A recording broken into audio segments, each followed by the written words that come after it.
हरे कृष्णा मित्रांनो, स्वागत आहे आपल्या यूट्यूबच्या ऑडिओ बुक दुनियेत। आणि भगवंतांचा भक्त परमेश्वराला संतुष्ट करण्यासाठी सर्वस्वाचा त्याग करू शकतो। वसुदेवांच्या वागण्याने कंस प्रसन्न झाला। वसुदेवांनी आपले वचन पाळले याचे तो आश्चर्य करू लागला। वसुदेवांबाबत दया उत्पन्न झालेला आणि प्रसन्न झालेला कंस वसुदेवांना म्हणाला, प्रिय वसुदेव, हे मूल माझ्याकडे सुपूर्द करण्याची तुला आवश्यकता नाही। मला या मुलाकडून धोका नाही। देवकीचा 8वा पुत्र मला ठार मारेल असे मी ऐकले आहे। मग अकारण मी या मुलाचा स्वीकार का करू? तू त्याला परत घेऊन जा। आपल्या पहिल्या जन्मलेल्या पुत्राला घेऊन वसुदेव घरी चालले होते।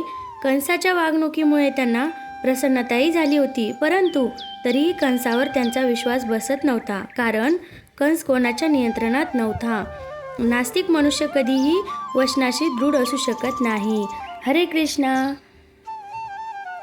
ऑडिओ बुक आवडल्यास मित्रांनो लाईक अँड सबस्क्राईब नक्की करा। हरे कृष्णा।